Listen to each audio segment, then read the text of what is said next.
Hello दोस्तों, स्वागत है आपका एक नए वीडियो में। दोस्तों, अपनी लाइफ में ग्रोथ कौन नहीं करना चाहता। कोई भी अपना छोटा बिजनेस स्टार्ट करता है।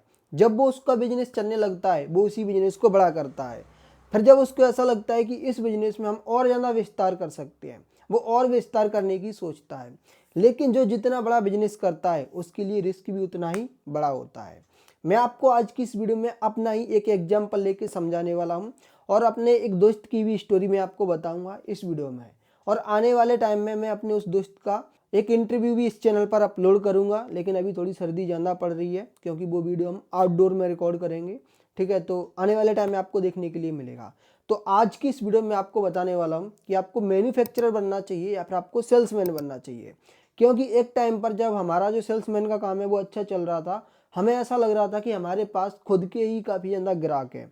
तो हम ऐसा करते हैं कि हमारे पास काफ़ी सारे प्रोडक्ट एक सेल्समैन सेल करता है। ये स्टोरी मैं आपको पहले बता चुका हूँ कि हमारी दुकान भी है और हमारे भाई वगैरह, और मैं सेल्समैन का काम भी पहले करता था। ठीक है, तो 2019 में हमने क्या किया दोस्तों, एक प्रोडक्ट था उसको हम कटोरी कटोरी पोला बोलते थे। मतलब कि पोला होता था, उसको हम तलते तेल में तो उसका आकार कुछ कटोरी जैसा हो जाता। ठीक है, फिर उसको हम पैक करते और बेचने के लिए जाते। पहले वो हम रेडी प्रोडक्ट लेके आते, सिर्फ पैकिंग और उसको बंडल के बंडल बेचते। ठीक है, तो वहाँ पर हमें ऐसा लग रहा था कि ये प्रोडक्ट ज़्यादा सेल हो रहा है, अगर हम एक खुद ही इसको बनाने लगे तो हम ज़्यादा इसमें प्रॉफिट कमा सकते हैं। तो दोस्तों हमने क्या किया, उसका मतलब कि मशीन वगैरह भी सस्ती आई थी, 15-20 हज़ार रुपये में हमारा वो काम स्टार्ट हो गया। हाँ, 14 हज़ार की मशीन आई थी कुछ, हमने और मतलब 20 हज़ार के आसपास वो हमारा काम स्टार्ट हो गया। लेकिन एक टाइम पर आके वो हमें बंद करना पड़ा। तो आज की इस वीडियो में आपको बताने वाला हूँ कि आपको भी मेरी तरह मैन्युफैक्चरर बनना चाहिए या फिर जो सेल्समैन का काम है वो सही है। रिस्क किस में ज़्यादा है, किस में प्रॉफिट ज़्यादा है, ठीक है, वो भी मैं आज की इस वीडियो में आपको बताने वाला हूँ। तो पहले मैं यहाँ पर बात कर लेता हूँ मैन्युफैक्चरर की। ठीक है, तो पहले मैं आपको एक चीज़ और बता दूँ कि हमारा एक दोस्त और है, वो क्या करता था, जो एलईडी बल्ब है, ठीक है, तो उनकी मैन्युफैक्चरिंग करता है। जब वो उनकी मैन्युफैक्चरिंग करता है तो उसको भी कुछ प्रॉब्लम्स आती हैं, तो वो प्रॉब्लम्स भी मैं आगे आपको बताने वाला हूँ। तो ये चीज़ें मैंने यहाँ पर पॉइंट टू पॉइंट नोट करी हैं, ठीक है, ताकि मैं आपको अच्छे तरीके से बता सकूँ। तो देखो, इसमें जो सबसे पहला पॉइंट है ना, एज ए मैन्युफैक्चरर, सेल्समैन की भी हम बात करेंगे। तो अगर आप एक मैन्युफैक्चरर हैं तो सबसे पहले तो आपको रजिस्ट्रेशन करवाना पड़ेगा। ठीक है, कि हम इस चीज़ की मैन्युफैक्चरिंग कर रहे हैं, आपको अपना लोगो वगैरह और अपना एक ब्रांड का नाम भी रखना पड़ेगा।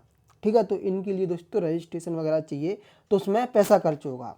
इसके बाद आप किसी भी चीज़ की मैन्युफैक्चरिंग करने जा रहे हैं तो आपको उसके लिए मशीन भी लेनी पड़ेगी। मशीन हज़ारों की भी आती है, लाखों की भी आती है, करोड़ों की भी आती है। अब डिपेंड करता है कि आप कौन सी मैन्युफैक्चरिंग करना चाहते हैं। वैसे मेरी कंडीशन में 1000 या फिर लाख की ही मशीन आती है, क्योंकि हम किराना से रिलेटेड है। ठीक है, इसके बाद दोस्तों मशीन आपने ले ली, मशीन लाइट से चलेगी, लाइट का कनेक्शन चाहिए, मशीन को चलाने वाले लोग भी चाहिए, मतलब कि मैन पावर भी चाहिए। ठीक है, अब इसके बाद आती है मंथली इलेक्ट्रिसिटी बिल, और मंथली आपको पेमेंट भी करना पड़ेगा। ठीक है, तो कहने का मतलब ये है कि यहाँ पर आपका जो इन्वेस्टमेंट है वो बहुत ज़्यादा होता है। ठीक है, रिस्क की अभी हम बात करेंगे। इसके बाद मैन पावर चाहिए, जैसे कि लोग चाहिए, फिर इसके बाद रॉ मटेरियल भी चाहिए, वो भी ज़्यादा मात्रा में। ठीक है, फिर इसके बाद आप उसका प्रोडक्ट जैसे कि बना के आप रेडी कर देते हैं, वो प्रोडक्ट जाता है मार्केट में। जब मार्केट में सेल होगा तो उसके लिए आपको रिप्लेसमेंट या फिर उसकी कोई वारंटी भी तो देनी पड़ेगी ना। ठीक है, अगर आप मान लो कि एलईडी बल्ब का मैन्युफैक्चरिंग कर रहे हैं तो एलईडी बल्ब है ना, उसकी 1 साल की वारंटी होती है, तो वो आपने वारंटी दी। अगर 1 साल में बल्ब खराब हुआ ना तो वो बल्ब वापस होके कहाँ पर आ गया, मैन्युफैक्चरर के पास। अगर वो सेल्समैन ने सेल किया है ना तो उसके पास आया, वो आपको वापस कर देगा कि भाई गारंटी तो कंपनी की है ना, वो तो सिर्फ बीच में उसको बेच रहा है, उसका कमीशन है। सेल्समैन की भी हम बात करेंगे। अब इसके बाद दोस्तों एक्सपायरी की भी डेट आती है। अभी तो हमने बल्ब की बात करी, मान लीजिए हमारे पास एक चाय पत्ती का पैकेट है। ठीक है, इसकी एक्सपायरी एक डेट है, अगर ये एक्सपायर हो जाता है ना तो ये मैं तो दुकानदार हूँ, मैं क्या करूँगा, सेल्समैन से लूँगा तो देख लूँगा कि इसकी एक्सपायरी डेट क्या है। सेल्समैन भी क्या करेगा, वो भी बंडल के बंडल खरीदेगा, वो भी देख लेगा माल एक्सपायर होने वाला तो नहीं है। लेकिन अगर कंपनी का माल एक्सपायर हो रहा होगा तो वो उसको क्या करना पड़ेगा, वो माल उसको डिस्ट्रॉय करना पड़ेगा, मतलब कि उसको नष्ट करना पड़ेगा। ठीक है, तो एक्सपायरी डेट आती है। इसके बाद आता है जो मैन्युफैक्चरर है ना, उसके लिए सबसे बड़ा रिस्क रहता है कि प्रोडक्ट में कोई डिफ़ॉल्ट तो नहीं है। मैं यहाँ पर आपको एक स्टोरी सुनाता हूँ। हमारे ब्रदर वगैरह है, मतलब कि ताऊ के कज़न वगैरह ऐसा बोलिए, ठीक है। तो जो हमारे कज़न है ना, वो दिल्ली में क्या करते हैं, हम क्या क्या नाम है उसका, गजक, ठीक है, वो गजक बनाते हैं। तो वो हमें बता रहे थे कि जो गजक की पट्टी है इसमें एक मक्खी चली गई थी। मक्खी दुकान पर चली गई, एक क्लाइंट ने लिया, क्लाइंट ने कंप्लेंट कर दी कि इस प्रोडक्ट में तो ये मक्खी आ गई। अब फाइन किस पर लगा, हमारे ताऊ की लड़की पर, क्योंकि वो मैन्युफैक्चरर वही है, ठीक है। ये फॉल्ट उसी के यहाँ पर हुआ है, क्योंकि मैन्युफैक्चरिंग के टाइम पर वो मक्खी गई थी प्रोडक्ट में, खाने के में, तो उस पर वो फाइन लग गया। तो ऐसे ही और भी रिस्क होते हैं जो मैन्युफैक्चरर के होते हैं, सेल्समैन के नहीं। दुकान वाले पर कोई भी रिस्क नहीं आया। इसके बाद प्लांट आप जहाँ पर लगाने वाले हैं तो एरिया भी चाहिए, उसका रेंट वगैरह भी चलेगा, तो इन्वेस्टमेंट तो यहाँ पर आपका हाई होने वाला है, ठीक है। और इसके बाद एक चीज़ और है कि आपके पास अगर पैसा है और आप पहले से सेल्समैन वगैरह का काम नहीं किया है, आप पैसे की दम पर यही सोच रहे हैं कि नहीं यार मैं किराना दुकानदार नहीं बनूंगा, कोई क्या बोलेगा कि ये कितना छोटा काम कर रहा है, या फिर मैं बाइक पे रख के यार सेल्समैन का काम करूंगा, नहीं करने वाला। मैं तो क्या करूंगा, सीधा मैन्युफैक्चरिंग करूंगा। तो दोस्तों यहाँ पर आपके लिए बहुत ज़्यादा प्रॉब्लम आने वाली है, क्योंकि आपको ग्राउंड लेवल का नॉलेज ही नहीं है कि मार्केट में माल किस तरीके से सेल होता है, ठीक है। तो इस तरीके की प्रॉब्लम आती है। और इसके बाद अगर आप जैसे कि मैं हूँ, मैं अपनी कोई मैन्युफैक्चरिंग का प्लांट ओपन करता हूँ, तो वहाँ पर मेरा जो ब्रांड है ना वो भी नया होगा, तो मैं अपना ब्रांड का सामान कहाँ पर बेचूंगा, मैं किसी सेल्समैन को दूंगा, वो बोलेगा यार ये कौन सा प्रोडक्ट है, मैंने इसको बेचने वाला, यार इसको कोई लेगा नहीं, इसका कोई नाम ही नहीं जानता। सेम होलसेल वाला भी यही बोलेगा। आप मैन्युफैक्चरर है, माल कैसे बेचोगे, होलसेल वाले के पास देने के लिए जाओगे ना कि लो भाई इसको बेचो, तो आपको एक तो वहाँ पर होलसेल वालों को कमीशन ज़्यादा देना पड़ेगा, क्योंकि आप कोई ब्रांड नहीं है, आपको कोई लेगा नहीं। तो होलसेल वाला माल कब रखेगा, जब वहाँ पर उसको प्रॉफिट ज़्यादा हो रहा हो, ठीक है। तो ऐसी प्रॉब्लम आएगी कि वहाँ पर आपका जो प्रॉफिट है ना वो कम से कम हो जाएगा, जब तक आप ब्रांड नहीं बन जाते, आप उसको महंगा नहीं बेच सकते। और इसके बाद जो सेल्समैन है और होलसेल वाले हैं वो एग्री नहीं होंगे आपके प्रोडक्ट को सेल करने के लिए, क्योंकि आप ये चाय की पत्ती है, ठीक है, ये मधुबन है, ऐसे ही अगर मैं अपनी कोई चाय की पत्ती लेके आता हूँ, मैं उसका कुछ नाम रख देता हूँ, जैसे कि हमारे पास चंबल नदी है, मैंने उसका नाम रख दिया चंबल, तो चंबल चाय को भाई कौन खरीदेगा, उसको कोई जानता ही नहीं, ठीक है। तो ये भी प्रॉब्लम आने वाली है। और इसके बाद दोस्तों जो सबसे बड़ी प्रॉब्लम है ना वो ये है कि आपका जो सामान है ना वो ज़्यादा से ज़्यादा उधार जाएगा, ठीक है। आप यहाँ पर ये नहीं बोल सकते कि नहीं मैं तो नगद बेचूंगा, नगद में लो, कोई आपका ले ही नहीं रहा। एक तो आपको जाके लोगों से रिक्वेस्ट करनी पड़ेगी कि भाई हमारा सामान रखो अपनी दुकान पर, ठीक है, अपने डिस्प्ले पर लगाओ, हमारा सामान बेचो, ठीक है। वो बोलेगा कि नहीं ले रहा, अरे यार पैसे तुम बाद में दे देना, लो इसको रख के तो पहले देखो, अभी मैं आपसे कौन से पैसे मांग रहा हूँ।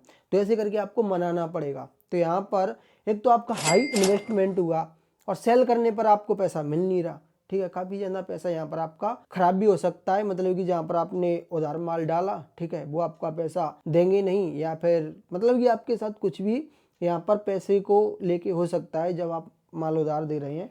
तो अब हम दोस्तों यहाँ पर बात करते हैं सेल्समैन की। क्या सेल्समैन को रजिस्ट्रेशन आईडी लेना जरूरी है? नहीं लेना है, क्योंकि वो तो सिर्फ उसको सेल कर रहा है ना, उसको क्या रजिस्ट्रेशन लेना है, कुछ भी नहीं। उसको तो रेडी प्रोडक्ट मिल रहा है, इसीलिए ना तो उसको कोई मशीन खरीदनी है, ना ही उसको कोई लेबर रखनी है, ना ही उसको कोई इलेक्ट्रिसिटी बिल, और ना ही उसको रॉ मटेरियल चाहिए। उसको तो भाई ये पैकिंग चाहिए, अब मैं इस पैकिंग को बेचूंगा और कितना कमाऊंगा इस पर, 2 रुपये।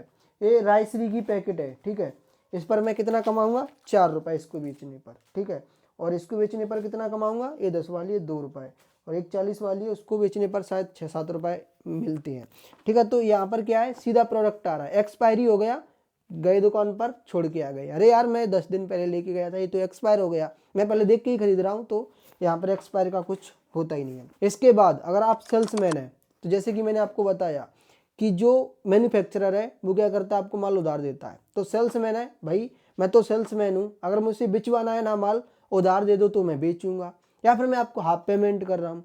आप क्या बोलते हैं एज अ मैन्युफैक्चरर कि यार हमारा माल ले जा रहा है बेचने के लिए, चलो उधार इसको ले जाने दो। तो मतलब कि किराना जो सेल्समैन है ना वो ऊपर से माल उधार लेके आता है, नीचे जाएगा ना दुकान पर बेचने के लिए, तो वो वहाँ पर नगद बेचेगा, या फिर वो उधार करेगा अभी ना तो उसकी उधारी उतनी ज़्यादा नहीं होती जितनी मैन्युफैक्चरर की होती है, और वो दुकान पर जाके उससे मांग सकता है।